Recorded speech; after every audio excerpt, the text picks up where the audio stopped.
Good day, students.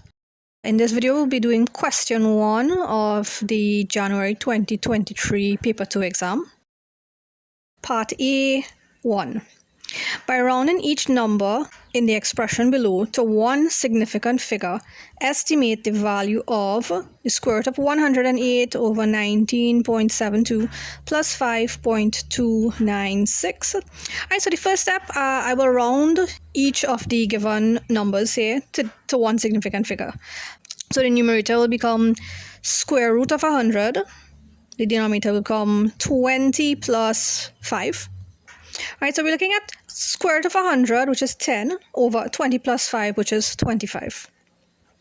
10 over 25 reduces to 2/5, and we could change that to 0.4. Part 2. Find the exact value of 3 3/8 divided by, open brackets, 5/12 plus 1/3, close brackets. Give your answer as a mixed number in its simplest form. Alright, so before this division can be done, I'm going to convert the mixed number that we have here into an improper fraction. 3 by 8, that's 24, plus 3, that's 27. So this converts to 27 over 8. In brackets now, let's work this out. These two fractions that we're given, they have a different denominator, so I'm going to try to find the common denominator. What can 12 and 3 go into? The smallest number would be 12 itself. Okay, so the first fraction, we keep that as 5/12, and the second fraction, 1/3, this would convert into 4/12. So 5/12 plus 4/12, we could write like this, 5 plus 4 over 12. That's what we're dividing by. This works out to be 9/12, which we can reduce to 3/4.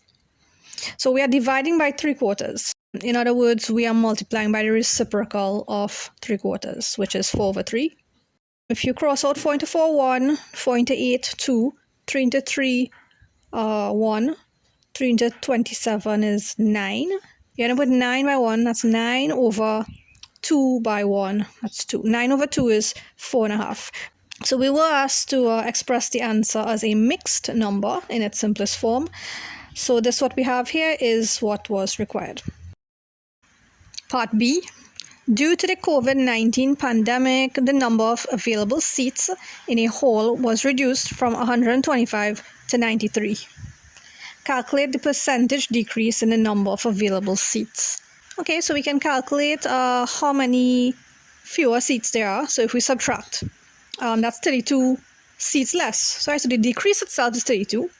And this as a percentage of the original number of seats can be calculated as this. 32 over 125 multiplied by 100%. This gives us 25.6%.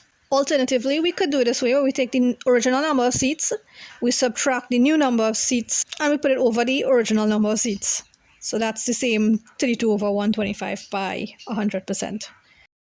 Part C. Mika invests a certain amount of money in a bank that pays compound interest at a rate of 2.5% per annum. At the end of 2 years, the value of her investment is $7,564.50. Calculate the amount Mika invests. Okay, so you all are given the appreciation formula, which we use for compound interest. A equals P, open brackets, 1 plus R over 100, close brackets, the power of N, where A equals the total amount after N years. P equals the principal or the original value. R equals rate of interest per annum. N equals number of years the money is invested. Okay, so we're going to substitute the information we are given into this formula. Right, so the A here, which is the total amount after N years, the total amount is given as the $7,564.50. Right, so we substitute that. P is the principal, that's what we're trying to find. 1 plus the rate as a percent. 2.5%, we could put that as 2.5 over 100. Close bracket. And it's the power of N, which is the number of years the money is invested. We are told it's 2 years. 2.5 over 100, if you divide, this becomes 0.025. Alright, so this number 0.025 when added to 1 gives us 1.025. So this has to be squared. I have chosen to make P the subject of the formula though in the next line. So I'm moving this over and I'll square it afterwards. So I'll move it over and divide. Right, so let's figure out the value of this. So 1.025 squared is 1.050625. Right, so we're going to divide by this number. Right, so P, the principal or the original amount invested, works out to be $7,200.